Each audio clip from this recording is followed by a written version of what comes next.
Okay, let's do this. 4 game reviews in 7 days. The entire Daibakushou Jinsei Gekijou series on the Super Famicom wrapped up in 1 week's time. Why? Well, because I have way too much free time at the office this week.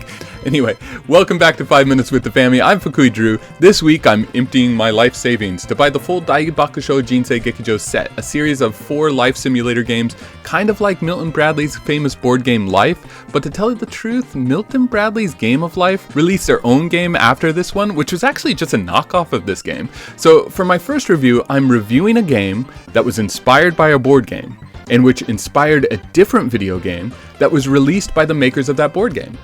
I mean, really, I've lost the plot already, to tell you the truth. But anyway, let's get this started. First up, Daibakushou Jinsei Gekijou, released in 1992, but actually the 5th game in a series that started on the original Famicom back in the 80s. Like most Game of Life clones, you start as a kid and spin your way through life from childhood to old age, moving across a board filled with all kinds of surprises. Land on a heart? Something good happens. Land on an exclamation mark, your life crumbles before your very eyes. Shop spaces will let you buy some friendship-ending items, and money spaces will literally make it rain cash. This game really stepped things up for the series and managed to upgrade the graphics and streamline the experience. You begin as a baby, then grow into an elementary school student, a high schooler, an adult, and finally a wise, or just tired, old person. But don't worry, this isn't some never-ending life grind. A 2-player game can be finished in just 35 minutes, mostly because it ditches jobs, marriage, and kids, I mean who needs them, in favor of pure ridiculous fun.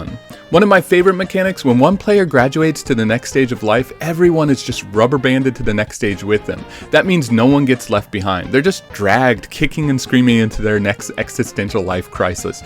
And sometimes it does become a fight. In one of my games against the computer, I kept landing on the same space over and over and over again because arrow spaces kept forcing me backwards. The CPU, sensing weakness, doubled down on the comedy by using reverse cards to send me further back the stage, making sure to give me some extra chances to stop on the very same space, and continuing my personal time loop nightmare. During that same playthrough, I ran into all sorts of ridiculous events, like watching an old grandma tear it up on the dance floor, or somehow pulling off a last-minute comeback to win the whole thing. I mean, it was pretty amazing. But hands down, the best and most savage moment comes at the very end. When the game is over, you apparently die and go and meet God, who evaluates your entire life and tells you who actually won. It's a brutal reality check for the loser, like, hey, not only did you lose the game, but God is also disappointed in you. The game also spices things up with mini-games that trigger when 2 players land on a money space on the same turn. There are 4 mini-games in total, chosen completely at random. They're actually pretty fun, especially the shoot 'em up. The racing minigame also caught me off guard with its downright chaotic controls. Still, it's a fun little bonus, like an extra treat that the developers just threw in for kicks. Oh, and there's a neat trick. You can play any of the minigames separately by pressing select at the start screen, then tap down 10 times followed by up 10 times, and great, you have a level select. It's great.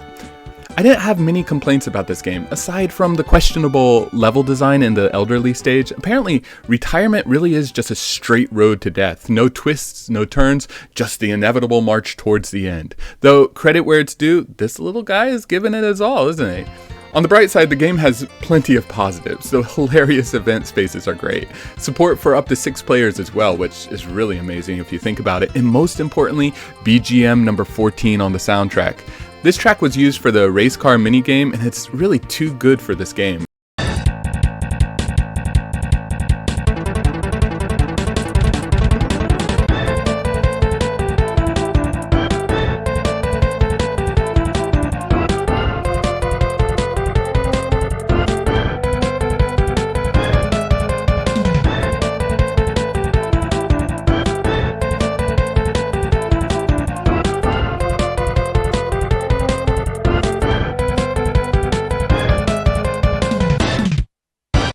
It hyped me up so much that I kept racing. In fact, I kept racing over and over and over again that I actually tried to go for a level-breaking run. I don't know if I made it or not, but let's just say I did pretty well. And I'm sure there are faster players out there, but hey, if you think you are one, prove it. Overall, I give Daibakushou Jinsei Gekijou a solid 73 out of 100. It's fun, it does exactly what it sets out to do, and even throws in a few extra surprises along the way.